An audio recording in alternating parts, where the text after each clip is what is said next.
जय हिंद दोस्तों। Munger physical training centre में आप सभी का बहुत बहुत स्वागत है। आज बात करूंगा हम बिहार पुलिस जो कि 21,391 पोस्ट की भर्ती है उसके विषय में बात करूंगा, क्योंकि बहुत सारे कॉल आ रहे हैं, सर हमारा बिहार पुलिस में एनसीएल नहीं बना हुआ है, कोई कहते हैं ईबीसी नहीं बना हुआ है, तो कोई कहते हैं ईडब्ल्यूएस नहीं बना हुआ, बहुत सारे हैं। कोई कहते हैं कि सर एग्जाम कब होगा, इतना लंबा डिले चल रहा है।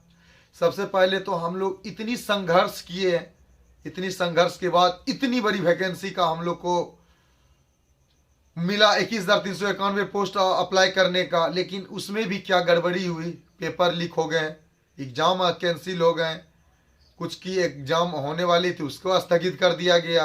अब नया डेट कब आएंगे इसके विषय में बात करता हूं। तो आप जैसा सब जानते हैं कि 17 दिसंबर को बिहार एसआई का एग्जाम है, तो बिहार एसआई के बाद ही बिहार पुलिस के एग्जाम होंगे, ये तो अब कंफर्म हो चुका है। अब उम्मीद रखिए कि इस साल तो नहीं होंगे, आपके जनवरी में एग्जाम होंगे बिहार पुलिस के। तो बिहार पुलिस के जब जनवरी में एग्जाम होंगे तो क्योंकि उसमें लंबा गैप चाहिए, कम से कम 4 डेट कम से कम उम्मीद लगाया जा रहा है। अगर सिंगल सिंगल एग्जाम लेंगे तो 4 से 5 डेट रहेंगे ही, तो उतनी बड़ी लंबी गैप बनेगी। दूसरी बात, अभी कब होंगे ये आयोग पे डिपेंड है कि कब लेंगे, लेकिन हाँ डिले हो रहा है इसके वजह यही है क्योंकि जो एग्जाम कैंसिल हुआ, पेपर लीक हुआ, अब ये गलती ना हो इसी की चारों तरफ बंदोबस्त की जा रही है। जो जो इस पेपर लीक मामले में थे उस पर गिरफ्तारी की जा रही है। लेकिन इतनी एक बात तो सही है, आयोग को कोई ठोस कदम उठाने होंगे। जैसे आप बीपीएससी की परीक्षा कंडक्ट करवाते हैं और किसी को पता तक नहीं चलता कि क्या है, तो वैसे ही आप बिहार पुलिस की भी एग्जाम कंडक्ट करवाइए। क्योंकि सिपाही सर कोई अमीर घर का बच्चा नहीं आता है, कोई बिजनेसमैन का बच्चा नहीं आएगा इसमें। मजदूर क्लास के लोग आते हैं, मिडिल फैमिली से लोग आते हैं, लोअर फैमिली से, बहुत लो कैटेगरी की स्टूडेंट आते हैं, बहुत मेहनत करके आते हैं। वैसा सब स्टूडेंट है जो कि एक टाइम खाना खाते हैं, पटना में रह के पढ़ते हैं, चाहे बिहार भागलपुर में या मुंगेर में या कहीं भी, बहुत तकलीफ से पढ़ रहे हैं। उसके पापा अगर 3,000 रुपया मंथ में भेजते हैं तो कितनी तकलीफ से भेजते होंगे। और इस तरह का जब हो जाता है, वो सब स्टूडेंट हताश हो जाते हैं, क्योंकि एक गरीब स्टूडेंट के लिए शिक्षा छोड़ के और दूसरी कोई बड़ी संपत्ति नहीं है।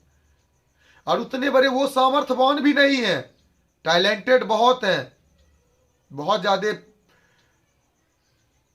ब्रिलियंट है, लेकिन उसके पास रास्ता नहीं है। क्योंकि रास्ता तो आजकल पैसे पे होते हैं, क्योंकि रुपया रहेगा तो हम कहीं भी पढ़ सकते हैं। लेकिन गरीब घर का बच्चा अपने सामर्थ्य के अनुसार पढ़ते हैं और उसे उम्मीद रहता है कि बिहार के हैं तो हम बिहार पुलिस का फॉर्म निकलेगा, उस लेवल की तैयारी करते हैं और वो ज्वाइन कर सकते हैं। लेकिन यहां तो एग्जाम होते हैं उससे पहले लोग के पास आंसर चले आते हैं, जो बहुत दुर्भाग्यपूर्ण है हमारे बिहार के लिए।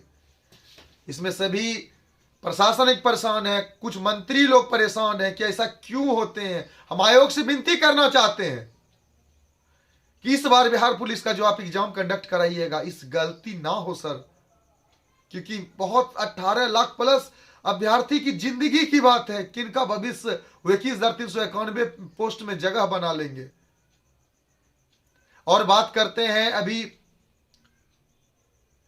एनसीएल के बारे में, ईडब्ल्यूएस के बारे में, किसको चाहिए, किस कब का बना होना चाहिए। देखिए अभी तक आयोग ने यह कंफर्म नहीं किया कोई नोटिस जारी करके कि या तो हमें बिहार पुलिस का फॉर्म भर रहे हैं उसके पहले के चाहिए, या एग्जाम दे रहे हैं उसके पहले के चाहिए।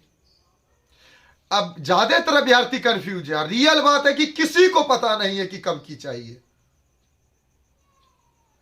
जो चीज अगर हमें चाहिए, अभी आपने देखा कि बिहार एसएससी का फॉर्म भरा है, आयोग ने बोला हमें करेंट ओबीसी चाहिए, ईडब्ल्यूएस चाहिए, आवासीय चाहिए, तो सभी अभ्यर्थी बना। उसी तरह बिहार पुलिस में भी अगर जो भी चीज चाहिए तो आप नोटिफिकेशन जारी कर दीजिए, एक सूचना जारी कर दीजिए कि हमें इस डेट से पहले के चाहिए। क्योंकि हम बहुत बड़ी अभी भर्ती जो मद निषेध की थी, अभी तक की सबसे बड़ी भर्ती थी मद निषेध की, 689 पोस्ट की, उसको हम बहुत सारे स्टूडेंट खो चुके हैं और अभी तक रियलिटी सच्चाई पता नहीं हुआ कि क्यों कारण है, जिसका कि काफी सारे स्टूडेंट हाई कोर्ट अपील कर चुके हैं। आवेदन मुख्यमंत्री नीतीश कुमार साहब पास भी जा चुके हैं इनके, लेकिन हम ये 21,391 पोस्ट में ये गलती ना हो, ये कहीं से मिस्टेक ना हो, इसी के कारण हम लोग काफी परेशान हैं। हम लोग जितने भी ट्रेनर हैं, हम सभी स्टूडेंट के साथ हैं। हाँ, लेकिन आप लोग उग्र ना हो, कोई भी बैठ के समाधान किया जा सकता है। आप लोग तुरंत उग्र हो जाते हैं, उग्र ना होए, धैर्य से काम रखें, क्योंकि हमारे लिए न्यायालय खुला हुआ है। इसीलिए सबसे पहले मैं आयोग से हाथ जोड़ के विनती करता हूं कि अगर आप जो चीज डॉक्यूमेंट आप खोजते हैं वो हमें नोटिफिकेशन जारी कर दीजिए। आप डायरेक्ट मेरिट लिस्ट से बाहर कर देते हैं कि डॉक्यूमेंट्स में बाहर किया जा रहा है, हमें क्या पता आप क्या खोज रहे हैं, हम क्या लेके जाऊं। आप जितना चीज खोजते हैं मैं लेके जाता हूं, फिर आप नया नियम लगा देते हैं।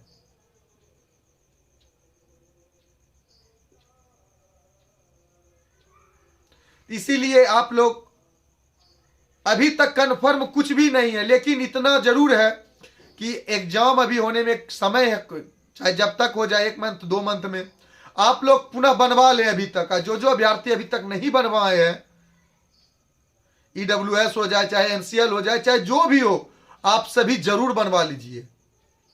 और मैं फिर आयोग से विनती करता हूं, अगर आपको जो भी डॉक्यूमेंट्स चाहिए, आप सबमिट ही लेना चाहते हैं सभी का प्रेजेंट में, तो एक बार फिर से साइड ओपन कर दीजिए। जो डॉक्यूमेंट्स का अगर आप सबमिट करना चाहें, हम सभी सबमिट कर देंगे। जैसे अभी हम सब बिहार एसएससी में लाइव अपना पिक्चर सबमिट किए, ईडब्ल्यूएस हम सबमिट किए, सब कुछ किए, उसी तरह आप हमसे कीजिए, मांगिए पहले सर, बिफोर कीजिए, हम सब कुछ देने के लिए तैयार हो जाएं। लेकिन हम डायरेक्ट मेरिट में आप लिख देते हैं डॉक्यूमेंट से बाहर है, बहुत तकलीफ होता है। आखिर क्यों हमको अदालत जाना पड़ता है, क्यों हमको न्यायालय का दरवाजा खटखटाना पड़ता है? क्योंकि हम संतुष्ट नहीं हो पाते हैं। सर मुझे अधिकार है, मैं इतनी मेहनत करके जाता हूं सर, मैं फॉर्म भरता हूं, जुनून से एग्जाम निकालता हूं, फिजिकल क्वालिफाई करता हूं, और मेरिट तक में जाने, मेरिट का भी नंबर में प्लस रहते हैं, मेरिट के नंबर से कट ऑफ हमारे ज्यादा होते हैं फिजिकल के नंबर से, लेकिन आप कहते हैं बाहर हैं क्योंकि आपके पास डॉक्यूमेंट ये नहीं थे। सर बहुत तकलीफ होता है, कितना स्टूडेंट सुसाइड कर लेते हैं क्योंकि कोई बड़े घर के बच्चे नहीं करेंगे सर कांस्टेबल में नौकरी। बहुत गरीब घर के आते हैं, और 18 लाख प्लस अभ्यर्थी का जिंदगी का बात है सर। इसीलिए हम आयोग से विनती बार बार करना चाहते हैं कि जो भी डॉक्यूमेंट आप मांगिए, आप हमको इंफॉर्मेशन से, सूचना के माध्यम से, वेबसाइट के माध्यम से दे दी, हम सभी बना लेंगे, लेकिन डायरेक्ट सर इस तरह का नहीं कीजिए। दूसरी बात, कुछ अभ्यर्थी से ही भी कहना चाहता हूं, अभी तक बहुत सारे अभ्यर्थी हैं कि सोच रहे कि एनसीएल बनाओ कि ओबीसी बनाओ। आप जिस कैटेगरी में है, जो सर्टिफिकेट आप है मान्य आपके, वो आप जरूर अभी तक बनवा लीजिए। उसके बाद आयोग मांगेंगे तो आप वो दीजिएगा। दूसरी चीज, अगर आयोग ने साइट खोल दिया, अगर अभी तक आप लोग नहीं किए हैं, उसकी जिम्मेदारी आपकी है। लेकिन इतना जरूर है, जो भी अभ्यर्थी एग्जाम से पहले नहीं बनवाए हैं, एग्जाम के बाद बनवाएंगे, हो सकता है बाद में फिर इसी तरह को, इस टाइम अभ्यर्थी की गलती होगी, क्योंकि अभी आप बनवा लें, आपके पास अभी समय है। और अगर फिर से कुछ ऐसा नोटिस जारी होता है तो मैं कहूंगा आयोग से कुछ सूचना जारी करके एग्जाम कंडक्ट कराने से पहले सभी के बारे में फुल डिटेल बता दीजिए, जिससे कि अभ्यर्थी को कोई तकलीफ ना हो। आप सभी को धन्यवाद। वंदे मातरम। भारत माता की जय।